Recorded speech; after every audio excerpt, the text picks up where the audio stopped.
Dilema Syekh Barseso saat disodori nikmat dunia dan nikmat akhirat. Di sebuah kota yang damai, hiduplah seorang ulama terkemuka bernama Syekh Barseso. Namanya dikenal karena kesalehannya, doa-doanya yang mustajab, dan ketulusannya membantu orang-orang miskin. Namun, di balik ketenaran dan keimanannya, ada sebuah kelemahan yang mengintai, ambisi tersembunyi yang akhirnya menjadi pintu masuk bagi godaan setan. Barseso tinggal di sebuah gua yang dikelilingi oleh padang rumput hijau dan sungai jernih. Para penduduk sering datang kepadanya untuk meminta berkah dan nasihat. Suatu hari, seorang prajurit datang membawa adik perempuannya yang cantik, memohon agar Syekh menjaga gadis itu sementara dia pergi berperang. Meski awalnya ragu, Barseso menerima tugas itu karena rasa tanggung jawabnya. Saat malam tiba, Barseso mulai mendengar bisikan halus dalam pikirannya. Bisikan itu terdengar seperti suara hatinya sendiri, mengatakan bahwa gadis itu membutuhkan lebih banyak perhatian darinya. Dia hanya seorang wanita muda yang kesepian. Apakah engkau akan membiarkannya menderita? Bisik suara itu. Barseso mulai mendekati gadis itu lebih sering, berbicara lebih lama, dan menawarkan bantuan yang lebih dari sekadar seorang wali. Tidak ada yang tahu bahwa suara itu sebenarnya adalah setan yang menyamar, menyusup perlahan ke dalam hati Barseso. Suatu malam, Barseso tidak mampu menahan dirinya lagi. Hubungannya dengan gadis itu melampaui batas. Ketika sadar atas dosanya, dia merasa hancur. Namun, rasa takut ketahuan membuatnya mengambil keputusan yang lebih buruk. Barseso akhirnya membunuh gadis itu dan mengubur tubuhnya di dekat guanya. Saat kebenaran mulai terkuak, Barseso didatangi oleh sosok misterius, setan dalam wujud manusia. Aku bisa membantumu, kata setan itu. Tapi hanya jika kau bersujud kepadaku. Dalam keputusasaan, Barseso menerima tawaran itu, berharap agar semua dosanya dihapuskan. Meski setan membantunya, dosa Barseso terlalu besar untuk disembunyikan. Penduduk menemukan kuburan gadis itu, dan Barseso dijatuhi hukuman mati. Saat hukuman akan dilaksanakan, dia meninggal dengan bersujud kepada setan, meninggalkan dunia dalam keadaan suwel hatimah. Mari kita simak cerita dan kisah selengkapnya ya. Cekidot. Cahaya di tengah kegelapan. Di sebuah desa kecil, terdapat seorang ulama besar bernama Syekh Barseso. Dia dikenal karena kesalehannya yang luar biasa. Orang-orang datang dari jauh untuk meminta doa darinya, dan hampir semua permohonan mereka dikabulkan. Namanya dikenal luas hingga pelosok negeri, bahkan beberapa orang menganggapnya sebagai wali yang suci.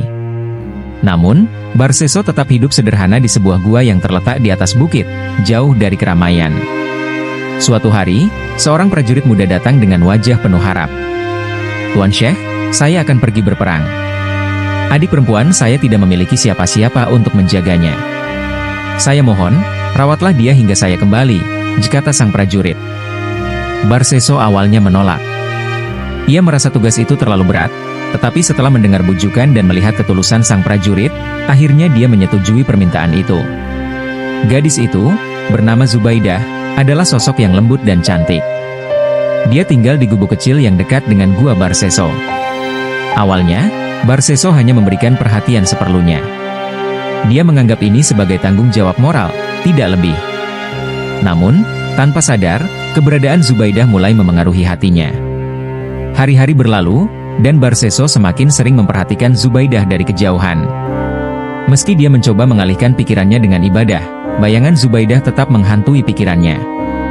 Hati Barseso mulai diliputi kebingungan. Apakah ini cobaan dari Tuhan? Mengapa aku merasa tidak nyaman setiap kali memikirkannya? Tanyanya dalam hati. Desa kecil itu tak menyadari bahwa sosok ulama yang mereka anggap suci sedang berjuang melawan godaan besar. Sementara itu, Zubaidah menjalani hidupnya dengan polos, tanpa mengetahui bahwa kehadirannya mulai mengguncang fondasi iman Barseso. Datangnya bisikan di tengah malam. Malam itu, Barseso terbangun dari tidur lelapnya. Suara lembut, seperti bisikan angin, terdengar di telinganya. Dia hanya seorang gadis lemah. Kau harus lebih perhatian padanya, suara itu berkata. Awalnya, Barseso mengabaikannya, tetapi bisikan itu terus datang setiap malam. Hari berikutnya, Barseso mendekati Zubaidah lebih sering. Dia mulai membawakan makanan, menanyakan kabarnya, bahkan menawarkan bantuan untuk pekerjaannya. Zubaidah, yang merasa dihormati oleh Barseso, menerimanya dengan senang hati. Namun, perhatian itu bukan tanpa niat. Barseso mulai merasakan sesuatu yang berbeda, sesuatu yang membuatnya merasa bersalah. Ini hanya ujian, dikata Barseso kepada dirinya sendiri. Tapi ujian itu semakin sulit ketika setan, dalam bentuk suara halus, terus membisikinya. Apa salahnya menunjukkan perhatian? Bukankah itu bagian dari kebaikanmu? Setan tidak mendesak Barseso untuk berbuat dosa langsung, tetapi perlahan-lahan memengaruhi pikirannya. Malam-malam Barseso diisi dengan pergulatan batin. Dia berdoa, meminta perlindungan dari godaan. Namun, doa itu tidak menghentikan hasrat yang semakin membara dalam dirinya. Ketika dia menutup mata, wajah Zubaidah selalu muncul. Pada suatu malam, bisikan itu berubah menjadi lebih tajam. Zubaidah kesepian. Bukankah tugasmu untuk membuatnya bahagia? Jangan biarkan dia merasa ditinggalkan, bisik setan. Kali ini, Barseso mendengarkan bisikan itu dengan lebih serius. Dia mulai percaya bahwa perhatian lebih pada Zubaidah adalah bagian dari tugas sucinya. Keputusan sial jatuh dalam dosa, gejolak hati di ambang maksiat. Hari itu, Barseso membawa makanan ke gubuk Zubaidah seperti biasanya. Namun, kali ini berbeda. Ketika Zubaidah menyambutnya dengan senyuman, Barseso merasa ada sesuatu yang tak tertahankan dalam dirinya. Dia mendekat, dan tanpa sadar, dia melampaui batas. Saat dosa itu terjadi, Barseso langsung merasa hancur. Dia menangis, memohon ampun kepada Tuhan, tetapi rasa bersalah itu tidak hilang. Zubaidah juga merasa bingung dan takut. Hubungan yang awalnya dilandasi oleh rasa hormat kini berubah menjadi sesuatu yang penuh rasa bersalah. Hari-hari berikutnya, Barseso dihantui oleh rasa takut. Dia khawatir perbuatannya akan terungkap. Setan kembali muncul, kali ini dengan tawaran solusi. Bunuh dia. Tidak ada yang akan tahu apa yang terjadi, bisik setan. Barseso, yang sudah kehilangan arah, akhirnya mengikuti saran itu. Dengan tangan gemetar, dia mengakhiri hidup Zubaidah dan menguburnya di dekat guanya. Setan tertawa puas, menyaksikan kejatuhan seorang ulama yang dulunya dihormati. Namun, dosa itu tidak membawa ketenangan. Barseso semakin terpuruk dalam rasa bersalah. Setiap malam, dia mendengar suara Zubaidah memanggil namanya, dan itu membuatnya merasa seperti hidup dalam neraka sebelum waktunya. Hukuman atas dosa Barseso tidak berhenti pada rasa bersalah. Beberapa minggu setelah kejadian itu, penduduk desa mulai curiga. Mereka memperhatikan bahwa Zubaidah, yang biasanya terlihat ceria, tiba-tiba menghilang tanpa jejak. Kakaknya, yang kembali dari medan perang, langsung menanyakan keberadaan adiknya kepada Barseso. Dia pergi, jawab Barseso dengan suara bergetar. Tapi matanya menghindari tatapan si kakak, yang semakin yakin ada sesuatu yang disembunyikan. Penduduk desa memutuskan untuk mencari tahu. Mereka menggali di sekitar gua Barseso, dan di sanalah mereka menemukan tubuh Zubaidah yang terkubur dangkal. Ketika tubuh itu ditemukan, amarah penduduk meledak. Barseso segera dibawa ke pengadilan desa. Dia tidak mampu menyangkal. Tubuhnya gemetar, dan setiap kata yang keluar dari mulutnya seperti terbakar oleh rasa bersalah. Aku tidak tahu apa yang kulakukan, gumamnya, hampir tidak terdengar. Di tengah keputusasaan, setan kembali muncul dalam wujud seorang lelaki tua. Aku bisa membantumu keluar dari ini, kata lelaki itu. Tapi kau harus memberikan kesetiaanmu padaku.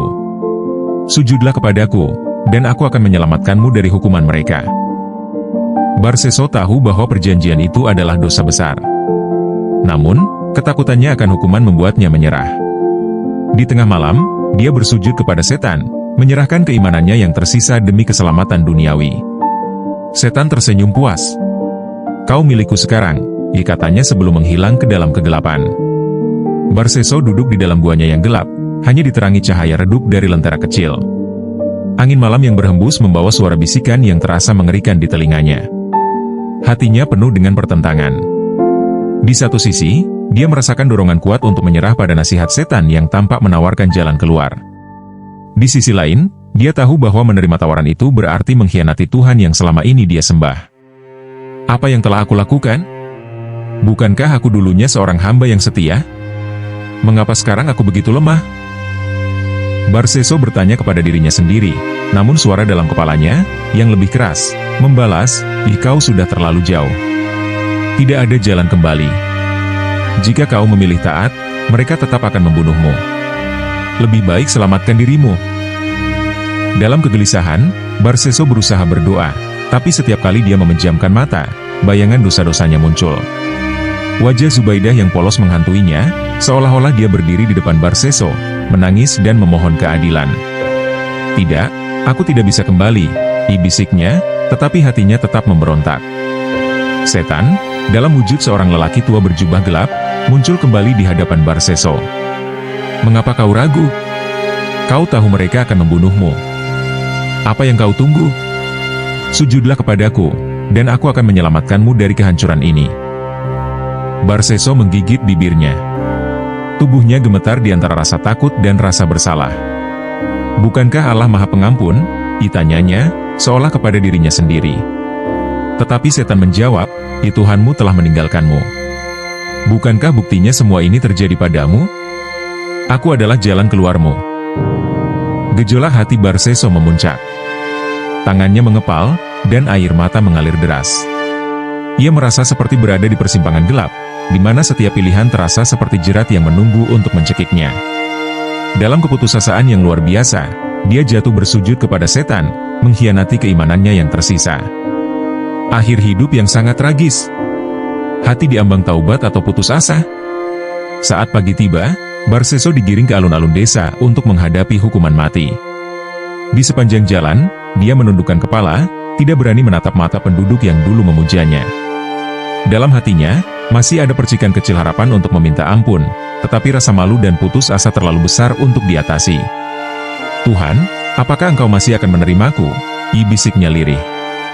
Hati kecilnya terus memohon, tetapi suara lain dalam pikirannya berkata, "Ya, untuk apa? Dosamu terlalu besar. Bahkan mereka yang mencintaimu dulu sekarang membencimu." Saat tali jerat dilingkarkan di lehernya, waktu seakan melambat. Barseso mencoba mengingat semua kebaikan yang pernah dia lakukan, tetapi setiap kenangan itu diikuti oleh bayangan dosa yang menghancurkannya. Dalam detik-detik terakhirnya, dia mendengar suara setan berbisik di telinganya, "Kau milikku sekarang. Tidak ada jalan keluar." Namun, di tengah bisikan itu, ada suara lain yang sangat lemah, seolah berasal dari dalam dirinya sendiri. "Mintalah ampun. Masih ada waktu." Barseso menoleh ke langit dengan air mata mengalir, tetapi tubuhnya tak lagi punya kekuatan untuk menolak nasib yang telah dia pilih. Setelah nyawanya berakhir, penduduk menyaksikan dengan diam, sebagian berbisik, bagaimana seorang ulama bisa berakhir seperti ini? Kisah Barseso menjadi peringatan bagi mereka yang masih hidup, bahwa godaan bisa datang kepada siapa saja, dan iman harus dijaga dengan penuh kewaspadaan. Pagi itu, pengadilan memutuskan hukuman mati untuk Barseso. Warga berkumpul di alun-alun desa untuk menyaksikan eksekusi. Saat tali jerat melingkari lehernya, Barseso merasakan ketakutan yang lebih besar daripada kematian. Takut akan apa yang menunggunya setelah ini. Dalam detik-detik terakhir, setan kembali muncul di hadapannya, kali ini dalam wujud aslinya. "Aku sudah menepati janjiku. Kau tidak disiksa oleh penduduk desa, tetapi aku tidak pernah berjanji menyelamatkan jiwamu," katanya sambil tertawa. Barseso meninggal dunia dalam keadaan su'ul khatimah, bersujud kepada setan dan kehilangan keimanannya sepenuhnya. Penduduk desa meninggalkan tempat itu dengan rasa ngeri, menjadikan kisah Barseso sebagai peringatan abadi. Di akhir cerita ini, dunia menjadi saksi bagaimana seorang ulama besar yang dihormati bisa jatuh ke dalam dosa karena godaan dan kelemahan manusiawi. Kejadian itu menjadi pelajaran bagi semua yang mendengarnya, bahwa iman harus dijaga dengan penuh kewaspadaan, karena setan tidak pernah berhenti mencari celah. Di zaman modern ini, semakin merebaknya gambar-gambar yang indah dipandang, juga semestinya menjadi perhatian khusus bagi kita semua untuk memantapkan keimanan kita ya. Jangan sampai kisah Syekh Barseso juga kita ikuti. Salam seiman sehati. Semoga kisah ini menjadi pengingat kita semua bahwa maksiat adalah sebuah larangan Tuhan yang harus kita tinggalkan. Wassalam.